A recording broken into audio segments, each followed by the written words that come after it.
Love next door के 10th episode के starting में हम देखते हैं कि रिव की मॉम को डिक्शनरी की जरूरत होती है, इसलिए वो रिव के कमरे में जाती हैं, जहाँ पे उन्हें रिव की कुछ मेडिसिन दिख जाती हैं। वो मेडिसिन को लेकर पढ़ना स्टार्ट करती हैं, लेकिन उन्हें कुछ भी समझ में नहीं आता है। तब उन्हें ऐसा लगता है कि शायद ये रिव की विटामिन की गोली होंगी, इसलिए वो बाहर आ जाती हैं। बाहर उन्हें सियोंगो की मॉम मिलती है, जो अपनी बेटी के बारे में बताती है। तब ये दोनों साथ में घर पे जाते हैं, जहाँ पे वो उन दोनों को बात करते हुए सुन लेते हैं। सियोंगो से कह रहा होता है कि आखिर तुमने इतनी बड़ी बात हमसे क्यों नहीं छुपाई, तुम इतनी सारी प्रॉब्लम अकेले ही झेल रही थी, आखिर तुम्हें कैंसर हुआ था, तुम्हें इसके बारे में मुझे तो नहीं तो अपने फैमिली को इसके बारे में बताना चाहिए था। तभी घर पे दोनों की मॉम्स आ जाती हैं। रिव की मॉम तो ये सुनकर शॉक हो जाती हैं और पूछती हैं कि आखिर तुम दोनों में कैंसर किसे हुआ है। सिचुएशन को देखते हुए उन्हें पता चल जाता है कि रिव को ही कैंसर हुआ है, इसलिए वो शॉक्ड हो जाती हैं और फिर वो रिव को गले से लगा लेती हैं। ये दोनों कुछ टाइम तक ऐसे ही रहते हैं। बाद में रिव की मॉम उससे पूछती है कि मुझे इसके बारे में सारी बातें बताओ, तुमने इतनी बड़ी बात मुझे कैसे नहीं बताई। और इसके बाद वो कंटिन्यूसली कई सारी बातें पूछने लगती है। तब रिव उसे बताती है कि जब मैं यूएसए में थी तब मुझे कैंसर हुआ था, और अब आप मेरे बारे में चिंता बिल्कुल भी मत करो, क्योंकि मैंने अपनी सर्जरी करा ली है और अब मैं ठीक हूँ। रिव की मॉम से पूछती हैं कि क्या तुम सच में ठीक हो, क्या हम तुम्हें हॉस्पिटल में लेकर जाएं। रिव मना कर देती है। अब रिव की मॉम को कुछ भी समझ में नहीं रहा होता है कि आखिर वो क्या करे, इसलिए वो घबराते हुए घर पे आकर सारे लोगों को इसके बारे में बता देती हैं। पहले तो इसके बारे में किसी को भी बिलीव नहीं होता है। बाद में मॉम उसके पेट पे लगा हुआ मार्क भी देखती हैं और कहती हैं कि तुम मुझे इसके बारे में सारी बातें बताओ, और तुम ये भी बताओ कि तुम इतनी सारी मेडिसिन क्यों ले रही हो। तुमने कहा कि तुम ठीक हो गई हो, लेकिन तुम इतनी सारी मेडिसिन फिर से क्यों ले रही हो। रिव से बताती है कि ये सारी विटामिन की गोलियां हैं, इसलिए आप इनके लिए बिल्कुल भी चिंता मत करो। मॉम उसे कहती है कि क्या ये वही वजह है जिस वजह से तुमने अपने बॉयफ्रेंड को छोड़ दिया, क्या वो तुम्हारी केयर नहीं करता था। रिव कहती है कि नहीं मॉम, ऐसी बिल्कुल भी बात नहीं है, वो तो उस टाइम में मेरी बहुत ही ज्यादा केयर करता था और मैं नहीं चाहती हूँ कि मेरी वजह से उसे और प्रॉब्लम हो, इसलिए मैंने खुद ही शादी को तोड़ दिया। अब रिव की मॉम इस बात को बिल्कुल भी एक्सेप्ट नहीं कर पाती है, इसलिए वो अपने गुस्से और अपने दर्द को बाहर निकालने के लिए कई तरह के इंस्ट्रूमेंट्स को प्ले करके इस तरीके से वो अपने दुख को बाहर निकाल रही थी। वहीं दूसरी तरफ घर के सारे लोग इस बात को जानकर बहुत ही ज्यादा दुखी में थे कि आखिर ये सारी चीजें रिव के साथ ही क्यों हुई। मॉम अपने पास में किए गए उन सारी गलतियों के बारे में सोच रही होती हैं कि जब उन्होंने रिव के साथ गलत बिहेव किया, और वो कह रही होती हैं कि आखिर मैंने उस समय पे अपनी बेटी के साथ इस तरीके से बिहेव क्यों किया था। अब इधर हम सियोंगो को देखते हैं। इसकी मॉम इसके कमरे में आती है और कहती है कि मैं तुम्हारे लिए खाना लाई हूँ, इसे खा लो। सियोंगो कहता है कि ठीक है, लेकिन मैं बाद में खाऊंगा। उसकी मॉम उसे कहती है कि तुम मुझे ये बताओ कि क्या तुम्हें रिव के बारे में कुछ पता था, तुम भी तो 3 साल पहले यूएसए ट्रिप के लिए गए थे, क्या उस टाइम तुम्हें कुछ अजीब नहीं लगा। अब यहाँ पे हमें एक फ्लैशबैक दिखाया जाता है। जब सियोंगो 3 साल पहले यूएसए अपने काम के सिलसिले में गया होता है, तब मोइन उसे कॉल करती है और कहती है कि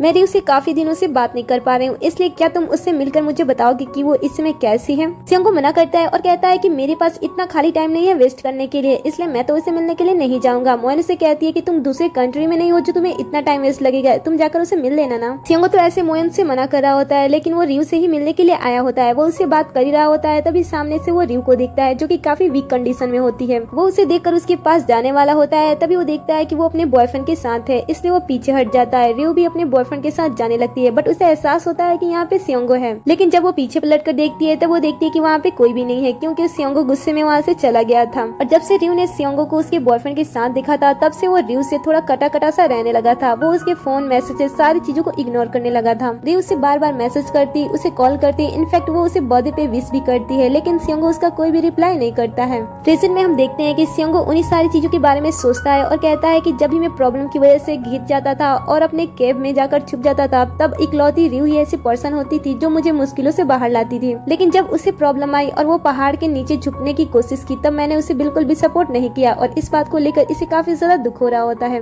अब नेक्स्ट मॉर्निंग हम देखते हैं कि रिव जब जगती है, तब उसके पेरेंट्स उसके साथ बहुत ही अच्छी तरीके से बिहेव करते हैं। वो अपने दुखों को उसके सामने नहीं लाते हैं, लेकिन रिव को उनके बारे में पता होता है। उसके डैड उससे कहते हैं कि मैंने तुम्हारे लिए बहुत कुछ बनाया है, तुम उसे खा लो और फिर तुम हॉस्पिटल जाकर अपना एक बार चेकअप करा लेना। आगे हम देखते हैं कि मोइन की मॉम को भी सियोंगो की मॉम बता देती है कि रिव को कैंसर हुआ है, और जब वो बात कर रही होती है, तब मोइन को भी पता चल जाता है। ये सुनकर मोइन तो बहुत ही ज्यादा शॉक्ड हो जाती है और रिव के पास आ जाती है। वो उसे पूछती है कि तुमने इसके बारे में मुझे क्यों नहीं बताया, मैं तुम्हारी फ्रेंड थी, तुम्हें इसके बारे में मुझे बताना चाहिए था ना। रिव कहती है कि सॉरी, मुझे माफ कर देना कि मैंने तुम्हें इसके बारे में बिल्कुल भी नहीं बताया। वैसे जब घर वालों को पता चला था, तब वो बहुत ही ज्यादा रोए थे, लेकिन तुम तो नहीं रो रही हो। मोइन कहती है कि मैं तुम्हारे लिए नहीं रोऊंगी। रिव कहती है कि तब तुम क्या करोगी। तब वो उसे गले से लगा लेती है। ये रिव को भी अच्छा लगता है। अब नेक्स्ट सीन में हम देखते हैं कि हॉस्पिटल से सियोंगो की डैड को भी पता चल जाता है रिव की कंडीशन के बारे में, इसलिए वो सियोंगो के अपने पास बुलाते हैं और रिव के बारे में उससे बात करते हैं और कहते हैं कि मैं रिव को बहुत ही ज्यादा पसंद करता हूँ, वो बहुत ही अच्छी बच्ची है, मैं चाहता हूँ कि तुम उसे हॉस्पिटल में लेकर आओ और मैं उसका पूरा अच्छी तरीके से चेकअप करूँ। सियोंगो कहता है कि ठीक है डैड। अब इधर हम देखते हैं कि सारे मॉम्स को जब पता चलता है रिव के बारे में, तब वो बहुत ही ज्यादा दुखी होती है। पहले तो रिव की मॉम यहाँ पे आने के बाद अपने आप को बहुत ही ज्यादा ब्रेव दिखाती है, लेकिन फिर वो अपने इमोशन से हार जाती हैं और रोना स्टार्ट कर देती हैं। उनके सारे फ्रेंड्स उन्हें दिलासा दे रहे होते हैं। आगे हम देखते हैं कि रिव का भाई भी उसके बीमारी के बारे में सर्च कर रहा होता है और कह रहा होता है कि मेरी बहन कितनी ज्यादा ब्रेव है, उसने इतनी सारी प्रॉब्लम अकेले ही सॉल्व कर लिया। अब नेक्स्ट सीन में हम देखते हैं कि डैनो अपना काम खत्म करके घर वापस आ रहा होता है। तब वो मोहन को देखता है, वो उसे देखकर उसके पास जाता है। तब मोहन उससे पहचान नहीं पाती है और वो उसे एक ही बार में पटक देती है और फिर जब वो उसे देखती है तब उसे देखकर रोना स्टार्ट कर देती है। बाद में ये दोनों डैनो के घर पे आते हैं, जहाँ पे डैनो उसे पूछता है कि आखिर तुमने मेरे साथ इस तरीके से बिहेव क्यों किया, वैसे वो जाने दो, तुम मुझे देखकर रो क्यों रही थी। मोहन उससे रिव के बारे में बताने लगती है और बात करते करते वो बहुत ही ज्यादा इमोशनल हो जाती है। तब डैनो भी अपनी लाइफ के बारे में कुछ बातें बताने लगता है, जहाँ पे वो अपनी बेटी के बारे में बताता है कि उसकी बेटी की भी एक सर्जरी हुई थी जब उसकी मॉम की डेथ हुई थी। ये सारी बातें करते करते ये दोनों ही बहुत ही ज्यादा इमोशनल हो जाते हैं और तभी मोहन डैनो को किस करती है और जब उसे किस कर रियलाइज होता है तब वो भागते हुए अपने घर पे चली जाती है। हम नेक्स्ट सीन में हम देखते हैं कि सियोंगो काम से घर वापस आ रहा होता है। तभी रास्ते में उसे रिव मिल जाती है। बाद में ये दोनों बात करने के लिए एक जगह पे आते हैं, जहाँ पे रिव से कहती है कि आखिर तुम मुझे अवॉइड क्यों कर रहे हो। तब सियोंगो से कहता है कि मैं तुम्हें अवॉइड नहीं कर रहा हूँ, बल्कि मुझे काम है इसलिए मैं थोड़ा बिजी हूँ। रिव कहती है कि घर पे मेरे बारे में पता लगने के बाद सारे लोगों का बिहेवियर बहुत ही ज्यादा चेंज हो गया है, सारे लोग अलग अलग होकर बहुत ही ज्यादा रो रहे हैं, इसी वजह से मैं इसके बारे में किसी को नहीं बताना चाहती थी। सियोंगो कहता है कि आखिर तुम ऐसा कैसे बोल सकती हो, तुम्हारे पेरेंट्स तुमसे प्यार करते हैं इसलिए तुम्हारे बारे में उन्हें जानने का पूरा हक है। तुम्हें देखा नहीं, जब उन्हें तुम्हारे बारे में पता चला तब वो कितने ज्यादा इमोशनल हुए थे, इसलिए पहले ही तुम्हें इसके बारे में उन्हें बता देना चाहिए था और तुम्हें मुझे भी इसके बारे में जरूर बताना चाहिए था ताकि मैं तुम्हारा अच्छी तरीके से ध्यान रख सकता। ये सुनकर रिव कहती है कि आखिर तुम ऐसा क्यों करते हैं। सियोंगो कहता है कि जब मेरी मॉम मुझे छोड़ के ट्रिप के लिए चली गई थी और जब मेरे पैर में चोट लगा था स्विमिंग करने की वजह से, तब तुमने ही मुझे संभाला था और अब तुम्हें प्रॉब्लम है इसलिए मुझे तुम्हें संभालना चाहिए था, लेकिन तुमने इसके बारे में मुझे क्यों नहीं बताया। रिव कहती है कि ये दोनों ही बातें अलग है। सियोंगो इसकी वजह पूछता है, तब रिव यहाँ से चली जाती है। तब यहाँ पे उसका बॉयफ्रेंड आ जाता है और इसे देखकर सियोंगो बहुत ही ज्यादा गुस्सा हो जाता है। बातों बातों में ही इसका एक्स इसे बता देता है कि सर्जरी के कुछ टाइम बाद रिव डिप्रेशन में चली गई थी, जिसे जानकर सियोंगो को काफी बुरा लग रहा होता है। और जब वो घर पे आती है तब वो देखती है कि उसके पेरेंट्स भी उसी के बारे में बात करके काफी ज्यादा रो रहे होते हैं कि उन्हें उनकी बच्ची के बारे में कुछ भी नहीं पता था और वो सारी प्रॉब्लम्स अकेले ही सॉल्व कर रही थी। ये बातें करते करते वो काफी ज्यादा इमोशनल होते हैं और रोने लगते हैं, जिन्हें देखकर रिव भी रोना स्टार्ट कर देती है।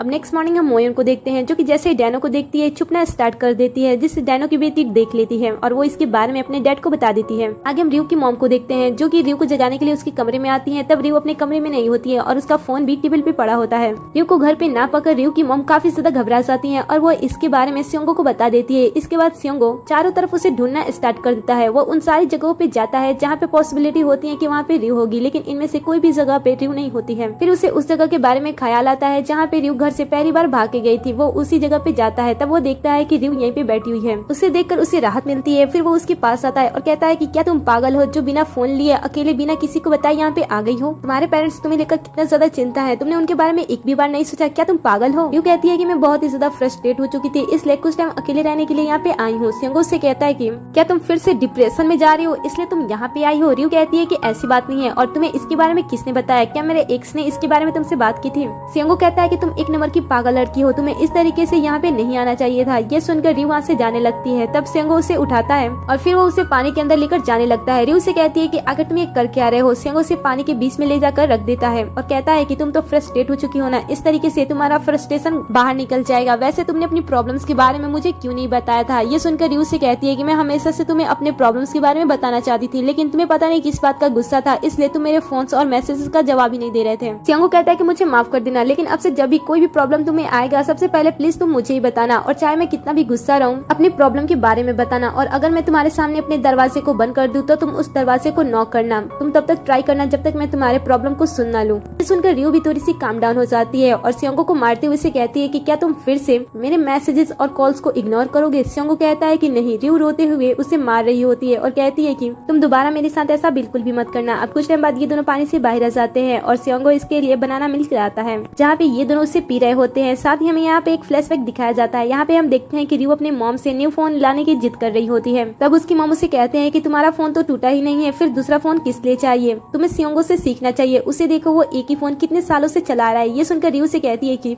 फोन नहीं टूटा है तो इसका क्या मतलब कि मैं दूसरा फोन नहीं ले सकती हूँ, और आप इसके बारे में बात कर रहे हो, इसका फोन ही पुराना है, लेकिन ये जो कुछ भी इसने पहना है ये इतना ज्यादा एक्सपेंसिव है कि आप इसके बारे में सोच भी नहीं सकते हो। रियो सियोंगो से कहती है कि आखिर तुमने मुझे ढूंढा कैसे। तब सियोंगो उससे कहता है कि क्या तुम्हें याद है स्कूल टाइम में भी तुम ऐसे ही यहाँ पे भागकर चली आई थी। रियो कहती है कि प्लीज उस टाइम के बारे में तुम बिल्कुल भी याद मत करना। सियोंगो उससे कहता है कि सच में तुम उस टाइम बहुत ही ज्यादा क्यूट लग रही थी, वैसे तुम ये फोन लो और मेरे डैड से बात कर लो। ये सुनकर रियो मना करती है। तब सियोंगो उसे लालच देता है और कहता है कि अगर तुम डैड से बात करोगी तो मैं तुम्हें बहुत सारा बनाना मिल्क दूंगा और साथ ही तुम्हारा फेवरेट कॉमिक बुक भी दूंगा। ये सुनकर रियो डैड से बात कर लेती है। जब वो बात करती है तब सियोंगो से पूछता है कि डैड ने क्या कहा। तब वो कहती है कि सारी चीजें ठीक है। ये सुनकर वह खुश हो जाता है और वो उसे गले से लगा लेता है। रियो कहती है कि ये तुम क्या कर रहे हो। तब सियोंगो से कहता है कि कुछ नहीं, लेकिन ऐसे कुछ टाइम तक रहने दो। अब कुछ टाइम के बाद ये दोनों घर पे आ रहे होते हैं, जहाँ पे रियो सियोंगो से कहती है कि तुमने और मोएन ने एक दोस्त की तरह मुझे हक किया था। ये सुनकर सियोंगो से कहता है कि मैं तुम्हारा दोस्त नहीं हूँ, मैंने तुम्हें एक दोस्त की तरह हक नहीं किया था। अब ये सुनकर रियो थोड़ा सा ऑकवर्ड हो रही होती है। तभी वो देखती है कि सियोंगो तो उसके घर से पास इसे गाड़ी लेकर जा रहा है। ये देखकर वो उसे पूछती है कि हम दोनों कहाँ पे जा रहे हैं। इधर हम देखते हैं कि ये सारे लोग मिलकर रियो के लिए वेलकम होम पार्टी ऑर्गेनाइज कर रहे होते हैं, और ये लोग पूरा ही नहीं किए होते हैं तब तक रियो अंदर भी आ जाती है। पर फिर भी इनकी पार्टी अच्छी होती है। बाद में वो पूछती है कि आखिर ये प्लान किसका था। तब ये बताते हैं कि ये सियोंगो का प्लान था। फ्लैशबैक में हमें ये दिखाया भी जाता है। आगे हम देखते हैं कि ये सारे लोग मिलकर अपना पार्टी एंजॉय करते हैं और बहुत सारा खाना खाने के बाद घर वापस आ रहे होते हैं, जहाँ पे सारे लोग ही कह रहे होते हैं कि हमने कुछ ज्यादा ही खाना खा लिया है। रियो कहती है कि मुझे तो ऐसा लग रहा है कि अब मेरा पेट फट जाएगा। अब ये सुनकर सारे लोग रुक जाते हैं और रियो की तरफ देखने लगते हैं। तब रियो कहती है कि आपको डरने की कोई जरूरत नहीं है, मैं तो बस मजाक कर रही थी। इसके बाद ये सारे लोग हंसते हुए और बातें करते हुए एक साथ घर जाने लगते हैं। इन लोगों को साथ में ऐसे टाइम स्पेंड करते हुए रियो का एक्स भी देख रहा होता है। वो उन्हें देखता है और बाद में वो रियो के पास मैसेज करता है और कहता है कि मैं कल वापस जा रहा हूँ। मैं तुमसे प्यार करता हूँ, लेकिन अब मुझे पता चल रहा है कि मैं तुम्हें गलत तरीके से प्यार कर रहा था। मैं तुम्हें फोर्स कर रहा था कि तुम मुझसे प्यार करो, लेकिन अब मैं वापस जा रहा हूँ और मैं नहीं चाहता हूँ कि मेरी वजह से तुम्हें कोई भी प्रॉब्लम हो। मैंने तुम्हें जितने भी प्रॉब्लम्स दी हैं उनके लिए मैं तुमसे माफी मांगना चाहता हूँ। ये सुनकर रियो से कहती है कि तुम्हें ऐसे बोलने की कोई जरूरत नहीं है, तुमने तो हमेशा ही मुझे प्यार किया, सपोर्ट किया। ये तो हमारे बीच की गलत फहमियां थी जो धीरे धीरे बड़ी हो गई और हमारा रिलेशनशिप टूट गया। इसमें तुम्हारी कोई भी गलती नहीं थी। अब आगे हम देखते हैं कि रियो के डैड जैसे ही घर पे आते हैं तब वो अपनी वाइफ को देखते हैं। उनकी वाइफ उनसे कुछ कहने जा रही होती है। तभी वो उनसे कहते हैं कि मैं तुमसे डिवोर्स चाहता हूँ, क्योंकि उन्होंने फिर से अपनी वाइफ को उस मिनिस्टर के साथ देख लिया था, इस वजह से वो ऐसा कर रहे थे। अब नेक्स्ट मॉर्निंग हम इन दोनों को देखते हैं, जहाँ पे सियोंगो अपने काम पे जा रहा होता है। वहीं पे रियो अपने कुकिंग क्लास के लिए जा रही होती है। सियोंगो अपने काम पे जाने के बाद अपना काम फिनिश करता है और उसके बाद वो